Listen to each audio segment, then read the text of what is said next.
Buenas tardes. ¿Cómo andan? ¿Cansados ya? ¿Pero con ganas de escuchar sobre embarazo y cannabis? Bueno, vamos a tener que apurar un poquito porque venimos retrasados con las clases. ¿Cuál es la idea? Empezar a enfocar qué cosas sí del cannabis, qué cosas nos pueden hacer bien y cómo podemos utilizarlo. Una de las cuestiones, no me estaría, ahí va, el uso de cannabis no lo tenemos desde la actualidad, sino de 2000 años antes de Cristo. Ya las mujeres utilizaban cannabis para sus dolencias, sobre todo calambres menstruales, dolores de parto. Entonces, nosotros lo que venimos a hacer es como a recopilar toda esa historia y ver qué pasa con esta planta que en algún momento fue prohibida y que se usó durante tantos tiempos en varios lugares. De hecho, hay muchos lugares, pueblos, donde esta planta es cultural y se sigue utilizando, ¿no? Va pasando de boca en boca la utilización para lo femenino. El cannabis era un ingrediente común, sobre todo porque lo podíamos ver en medicamentos que estaban patentados, sobre todo en el siglo XX. Y después de 1937, donde se empezó a criminalizar la planta, dejamos de tenerlo como una medicina de acceso. Entonces, ¿qué nos pasa ahora? Tenemos un nuevo desafío. ¿Por qué? Porque tenemos un aumento en el consumo de cannabis de las mujeres en general y sobre todo, ¿qué pasa cuando quedamos embarazadas y veníamos consumiendo cannabis? Una cosa, a mí no me gusta hacer el cambio de cannabis recreativo, cannabis medicinal. Yo hablo de un cannabis terapéutico. ¿Sí? ¿Por qué? Porque cuando hablamos con la gente que usa cannabis, siempre la condición es aliviar algo, ya sea descansar mejor, estar más relajado. Hay personas que les sirve para concentrarse, porque si no, no se pueden sentar a estudiar, por ejemplo. Entonces, las políticas estatales están viendo esto y la idea es empezar a movilizar a una despenalización de la planta en sí. Estamos hablando de una planta madre que sirvió durante siglos en el tratamiento médico para varias patologías. Bueno, y ahora nos florecen las dudas. Como ya vieron, venimos con clases sobre sistema nervioso central. Entonces, ¿cuál es la consecuencia de que a una mamá le demos y estimulemos su sistema endógeno con fitocannabinoides? ¿Qué pasa con esos fitocannabinoides en los cerebros? ¿Y el consumo de cannabis interfiere con el crecimiento cerebral y el desarrollo del feto? Y otra de las consultas claves es si estos cannabinoides están presentes y pasan por la leche materna en el momento de la lactancia. Los endocannabinoides en sí tienen un papel clave en el desarrollo de todos, sobre todo de todos los vertebrados. En animales pasa lo mismo. ¿Por qué? Porque ellos hacen, uniéndose a los neurotransmisores, proliferación celular, migración de estas células, que se diferencien y también que sobrevivan, una supervivencia. Por eso es tan importante este sistema endocannabinoide, tanto para la mamá como para el bebé. ¿Qué sucede? A partir de la semana 14, recién en esa semana empieza a haber receptores.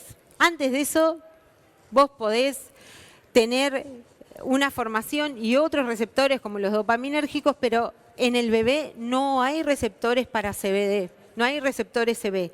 Entonces, semana 14 sería como nuestra semana límite. Si nosotros queríamos, muchos de los pacientes nos hablan de la hiperemesis gravídica, que se lo traduzco, es los vómitos que nos agarran en el primer trimestre de embarazo, que leemos algo y descompostura, vómito, no queremos comer, bueno. Muchas mujeres que vienen utilizando cannabis no tienen ese síntoma y eso también se vio. Pero siempre recomendamos, mira, ya cuando pasemos la semana 14, ahí empieza a haber receptores en el feto. Cuando hay alguna patología de base donde uno tiene que usar otra medicación, se lo plantea, porque decís, ¿te pongo un fármaco que también atraviesa placenta y atraviesa leche o te dejo con cannabis? Entonces creo que si es una paciente que es sana y que puede dejar de utilizar cannabis, uno debería decirle, bueno, vos estás equilibrada, si te mantenés sin cannabis y podés dejarlo de consumir, déjalo, semana 14, estamos a tiempo, no nos metemos en el desarrollo del cerebro, pero si es una paciente que viene con alguna patología, acompañémosla, evaluemos todo. La anandamida y el 2-AG, que ya hoy lo nombraron, yo no sé cuántos vienen estando sentaditos y escuchando clases, pero estos son dos de las moléculas que hace nuestro cerebro, que es muy parecida a la que nos da la planta de marihuana, son casi similares, por eso se pueden unir a los receptores, y ellas son las que se encargan de esto, de la función que tiene el desarrollo y la regulación de son palabras difíciles, ¿no? Homeostasis y vías metabólicas, que es lo que modula todo el desarrollo de este bebé que está en crecimiento. Y después vienen los fitocannabinoides, que son los que extraemos de la planta. Y ahí vamos a hacer dos grandes divisiones. ¿Qué pasa con el THC y qué pasa con el CBD? Ambos producen muchos efectos biológicos. Dejemos de hablar de que el THC es el malo y el CBD es el bueno, porque no es así. Toda la planta sirve y sobre todo dejemos de decir que el CBD no es psicoactivo. El CBD es psicoactivo desde el momento que se une a un receptor y genera modificaciones en el cerebro. Entonces, también vemos que cuando tenemos THC, cruza fácilmente la placenta. ¿Por qué? Porque puede moverse bien por los lípidos. Y entonces, hay estudios donde demuestran que si esa mamá estaba en consumo de cannabis, las exposiciones fetales fueron menores porque parece que hay una traba de un paso pasivo que se llama un modo de atravesar placenta que evitaría que pase todo el tiempo el THC. Eso está estudiado. Y también se sabe que desconocemos muchos de los otros cannabinoides. Hoy estuve en el punto de acceso a la salud y me decían, che, escuché que no es solamente THC y CBD, que existe el CBG, existe el CBN, existe el CBC. Bueno, todo esto está dentro de la planta y eso también se consume cuando hacemos un aceite.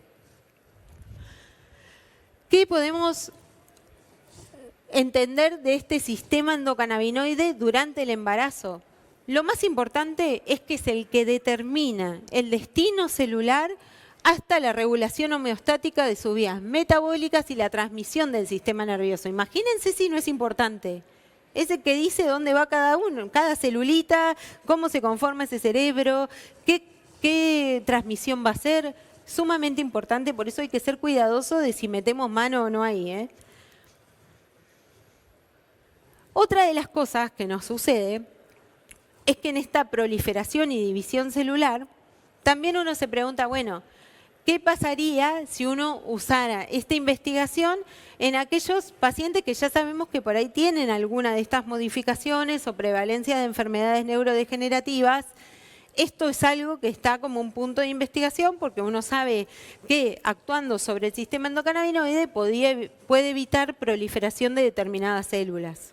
¿Se entiende? Se puede ver del lado punitivo o lo podemos ver como ciencia y ser más amplios. Demos chances, porque por algo se usó durante años. Nosotros venimos a hacer un registro actual del cannabis, pero esto viene de hace mucho y seamos respetuosos de la planta. Y otra de las cuestiones es que el cannabis no actúa solamente en sus receptores. Tiene receptores adicionales, como bien habló la doctora hace un ratito, sobre receptores para serotonina, receptores dopaminérgicos, donde el cannabis se puede unir y también generar cambios. Bueno, ¿qué es lo bueno de esto?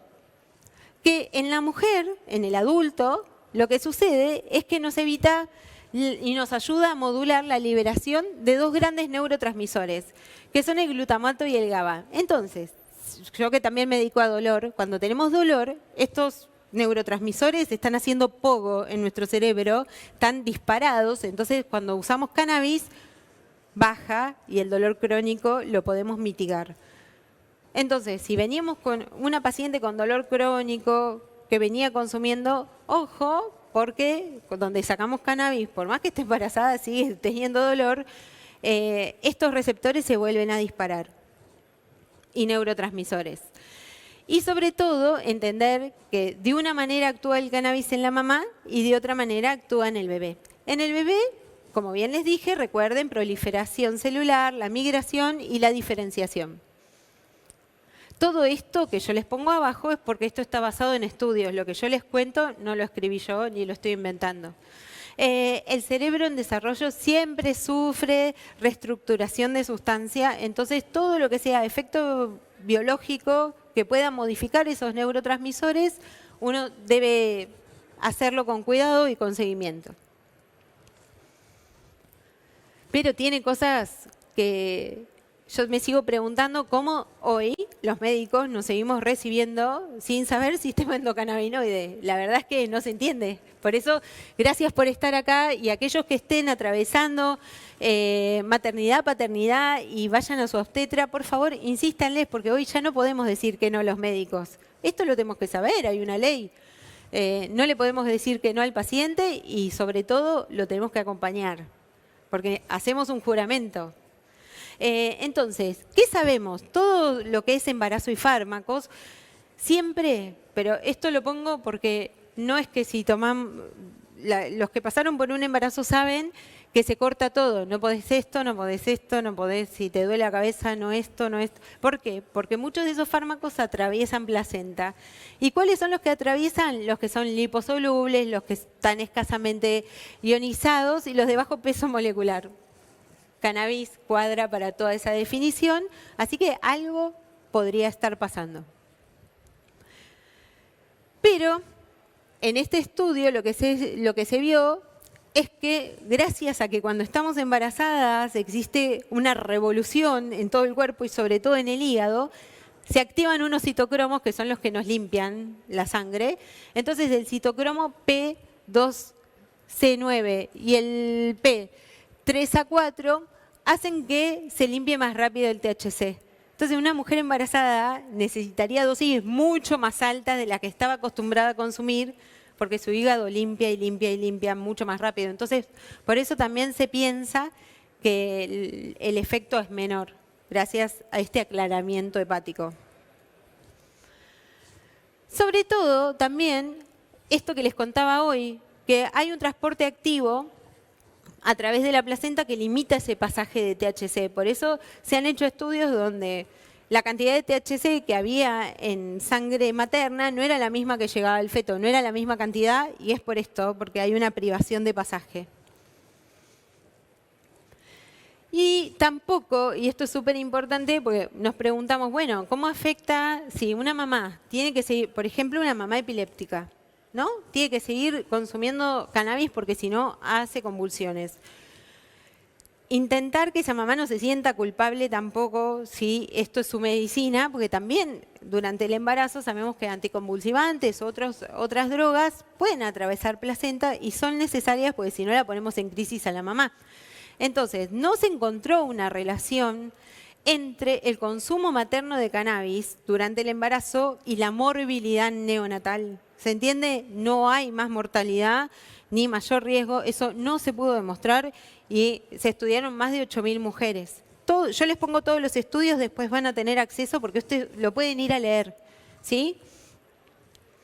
Otra de las cosas es que la exposición intrauterina no ha demostrado ningún defecto congénito y sobre todo esto de tener una característica fenotípica. ¿Qué nos pasa? A veces con el alcohol o con el cigarrillo nace el bebé y vemos determinadas características o el consumo de drogas duras. Pues dejémonos de hinchar, no es lo mismo hablar de cocaína que hablar de marihuana. No es lo mismo. Nos sentamos a debatir, pero no es lo mismo. Entonces, no hay rasgos en los bebés recién nacidos, por eso fenotipo, que demuestran que se modificó por el uso de cannabis. Otra de las cosas, dijeron, bueno, vamos a evaluar, vamos a seguir a estos nenes un tiempito estudiándolos, a ver qué pasa cuando vayan a la escuela, a ver si hay alguna alteración. En el aprendizaje y la memoria los estudios son pocos, son malos. Los resultados son inconsistentes, sobre todo porque se mete todo en la misma bolsa, ¿no? Si alguien consume algo, no importa si es tabaco, si es alcohol, si es marihuana o si es cocaína, es todo lo mismo. Y a veces eso no está tan bien. Esos estudios que son multisustancias no nos terminan sirviendo. Entonces, varios de estos estudios que se centraron en el resultado de lo cognitivo temprano, dicen que el consumo materno no altera nada de lo cognitivo de ese bebé. Sobre todo estas mamás que requieren continuar con una terapia por algo médico, ¿no? Aquella que puede dejarlo, siempre lo aconsejo como cualquier otra sustancia. Tampoco le doy diclofenac, ¿no? Se entiende, ¿no? Siempre en el embarazo protegemos todo, pero hay que ver al paciente y acompañarlo. Y otra de las cuestiones era, bueno, ¿qué pasa con la psicología, con la adaptación, el comportamiento social de estos nenes? Y demostró que si la mamá había consumido durante el embarazo, había un aumento significativo en el comportamiento agresivo y problemas de atención en niñas de 18 meses. Yo cuando leí niñas, casi me muero, digo, no, ¿por qué nenas y no nenes? Después leí el estudio y digo, no, esto algo no me huele bien. Entonces empecé a leerlo en letra chica. Lean siempre todo, vayan a todo, no se lleven por los títulos. Entonces decía, bueno, los que se expusieron, solamente del grupo total, había 88 personas que se habían expuesto al consumo de cannabis del embarazo y solamente 13 habían consumido solamente cannabis, ¿sí? Y a partir de ese número, que era 13, dijeron que los chicos tenían déficit significativo de atención y solamente eran las nenas. No sé, no tiene una metodología bien hecha este estudio. Por eso digo, ojo de dónde nos basamos, porque a veces lo que dicen no es tan claro. Y si vos buscás el título del estudio, te dice, el consumo de cannabis provocó en las nenas... No, cuando lo lees en letra chica no era el consumo de cannabis. Otra de las cosas era que había un aumento en la notificación de síntomas de depresión y ansiedad en niños con antecedentes a la exposición prenatal de cannabis. Vamos de nuevo, leemos de nuevo el estudio, me lo leo todo. Se habían hecho 636 parejas, madre-hijo. Entonces, cuando se le preguntaba a la madre, las que habían consumido cannabis solamente, el número era 0. Pero si vos lees el título, te dice que el cannabis hace esto y ninguna había consumido. Cannabis solo, ¿no? Habían consumido otras cosas. Y miren lo interesante de Melanie Deher, que ella es una enfermera, antropóloga, que realizó una investigación sobre cannabis en Jamaica. La mandaron, andate a vivir a Jamaica, le dijeron, si querés ser doctora y querés hacer tu investigación, te vas a vivir a Jamaica y nos investigás qué pasa con las embarazadas en Jamaica. Jamaica tiene una cultura canábica que no tenemos nosotros claramente y la planta es una planta sumamente respetada, pero las mujeres la usan cotidianamente y ella veía que las mujeres fumaban durante todo su embarazo, todo, desde que se enteraban hasta que terminaba y la vía era a través de fumado. ¿Qué pasó cuando hizo la investigación? Ay, perdonen.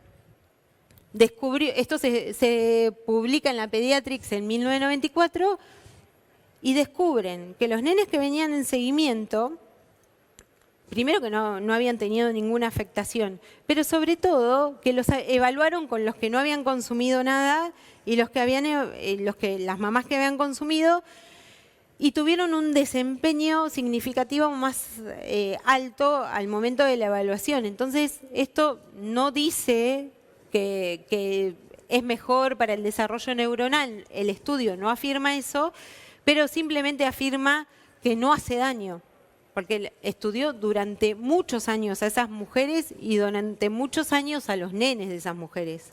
El seguimiento fue preescolar, no hubo alteración ni física ni social, y esto está publicado en 1994. ¿Qué pasó?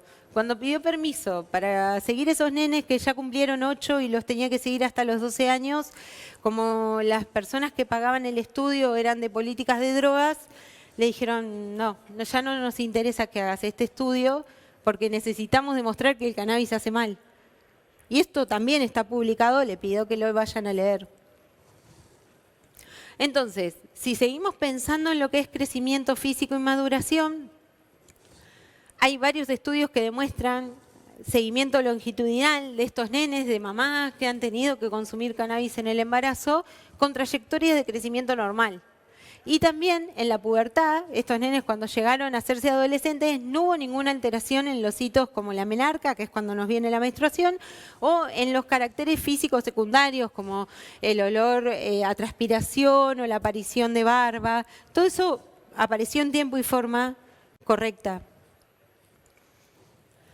Sobre todo, también, lo que era el coeficiente intelectual. No, los chicos van a salir mal, no van a poder pensar. Bueno, no, esto no se alteró y esto está publicado desde 2013, es el estudio, donde el coeficiente intelectual no está alterado en chicos de 13 a 16 años en un seguimiento longitudinal de muchos pacientes que demostró que, bueno, esas mamás que habían consumido no terminaron afectando a su bebé. Sobre todo para llevarle tranquilidad, no digo que lo tengamos que hacer con todas las mujeres embarazadas, pero sobre todo aquellas que tienen un padecimiento, ya sea alguna enfermedad donde estén en tratamiento y no lo puedan dejar, que no se sientan tan afectadas. En aquellas que son sanas sabemos que menos es más siempre. Nos tenemos que tratar de quedar lo más limpias. Y salud psicológica y adaptación, no se encontró ninguna relación positiva entre la exposición de cannabis y que se haya empezado a consumir cannabis en algún momento temprano de la vida. Otra de las cuestiones es que yo acá les pongo estudios más actuales, ¿no? Características de usuarias, de drogas ilícitas, sigue estando así en el conjunto, de todo, sobre un resultado perinatal. Y lo que dice es que las mujeres, el consumo de cannabis notificado no está asociado con el bajo peso ni con el parto prematuro. Tengo que ir rápido. Esto dice lo mismo, no hay resultados hoy en día que afirmen que el uso de cannabis te da un parto prematuro. Sobre todo se habla de parto temprano entre 37 y 38 semanas, que es lo que generalmente sucede. Hoy los chicos nacen en esas semanas porque también estamos teniendo más cesáreas, ¿no? Que son planificadas.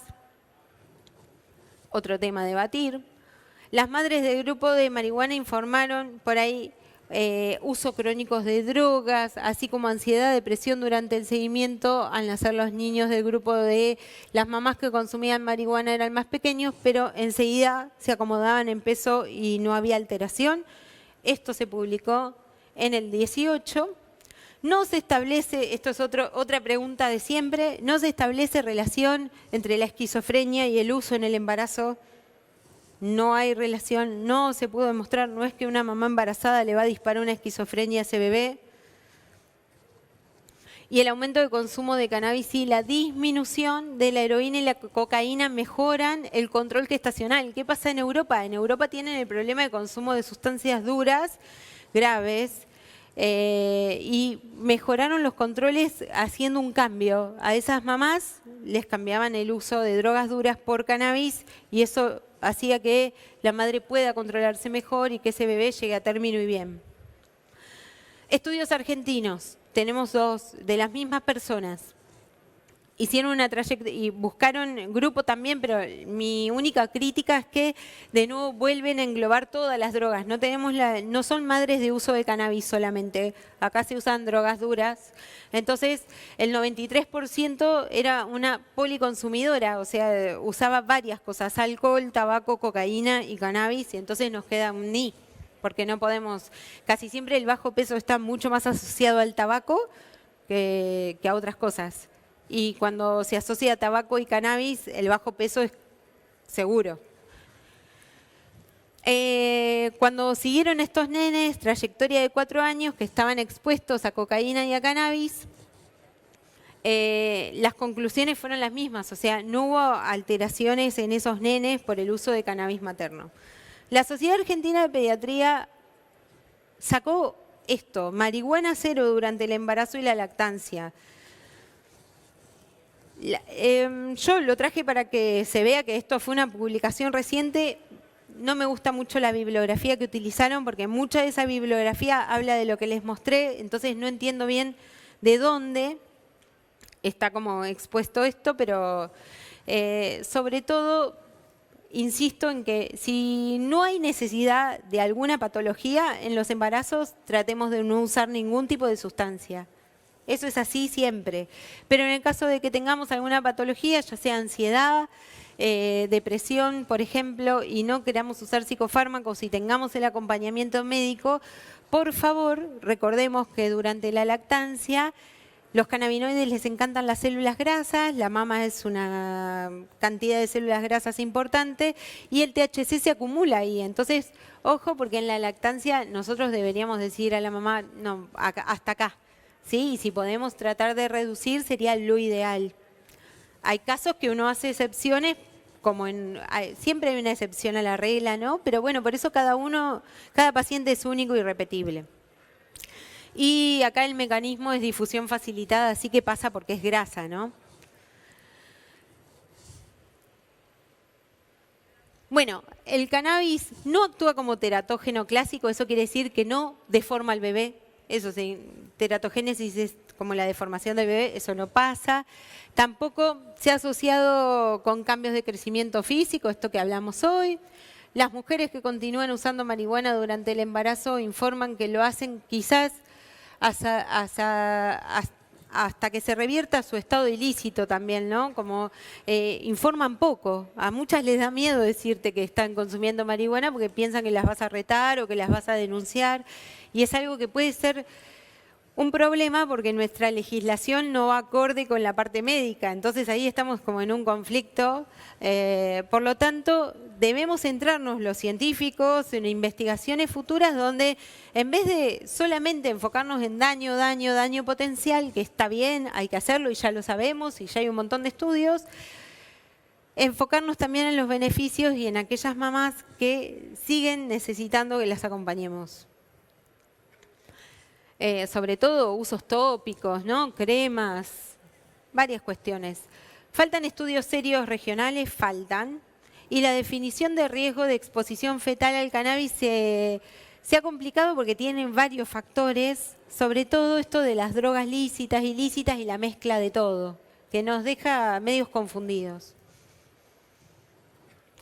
No hay una liberación paralela de las leyes de bienestar familiar. Acá, países vecinos, me acuerdo la expo anterior que me tocó una charla también de embarazo.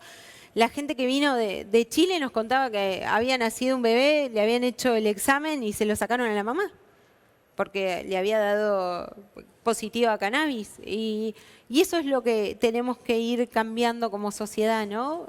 Hay usos que son necesarios, que con cuidado se pueden ir llevando. Obviamente, mamás que están sanas, aconsejar el no uso de ningún tipo de sustancias y acompañemos a la mujer embarazada, no seamos punitivos, ya es difícil el embarazo en sí, acompañemos y sobre todo respeto a la autonomía del paciente. Si la paciente no quiere hacer alguna cuestión y nos convoca, escuchemos.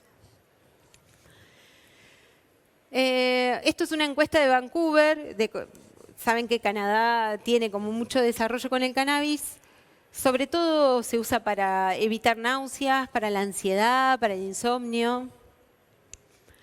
Y esto me llamó mucho la atención, porque ¿qué hacemos los médicos? Acá hay una encuesta también del mismo lugar. Entonces, el 48% no le brindó asesoramiento, le dijo no, cannabis no. El 70% le dedicó tiempo, pero tiempo para decirle que no también. Y solamente aquel que les dedicó, sobre todo, todavía hay mucho racismo, entonces se veía que había en afroamericanos 10 veces más de probabilidades que terminen denunciados que lo que los iban a ayudar el cuerpo médico. Y el 26% de veces el asesoramiento fue claro y basado en evidencia. Es muy poquito. Que te toque ese cuarto de médicos que te acompañe hoy no debería ser así, todos deberíamos dar la misma información. Y sobre todo, y finalizando, la evidencia disponible no sugiere que la marihuana sea una causa de efectos anatómicos en ningún ser humano, ni en animales tampoco. No sugiere la asociación entre consumo de marihuana y la mortalidad perinatal, eso ya está recontra mil, comprobado que no. Consumo de marihuana por sí solo no se asoció a que haya nenes bajo peso, no muestran asociación de consumo de marihuana con parto prematuro y solamente se vio parto prematuro en aquellas mamás que consumían marihuana con tabaco, que eso ya lo sabíamos. No hay que usar marihuana con tabaco, chicos, ¿eh? No, ni cuando sos sano. Y finalizando, tenemos 4 revisiones sistemáticas y metaanálisis que afirman esto. Además, hay 4 cortes estudiadas que evalúan resultados a largo plazo, inclusive jóvenes adultos, y todo lo que hoy les dije es así. Y la difusión científica de estos resultados de embarazo hay que hacerlo basándonos en la evidencia y disminuyendo los riesgos de exposición.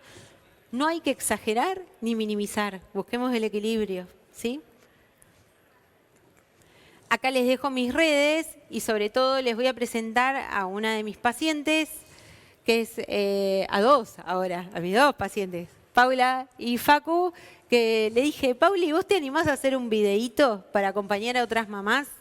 Sí, me dijo, me da un poco de vergüenza, pero ¿podrás ponerlo? Sí, yo lo pongo cuando finalizo, así que primero desearles feliz día a todas las que son mamás, a todas las madres de los presentes y sobre todo agradecerle a mi hija que me permitió venirme. Yo soy de Bahía Blanca, así que bueno, tenerla, me perdona el Día de la Madre para festejarlo otro día. Bueno, muchísimas gracias, les dejo el video.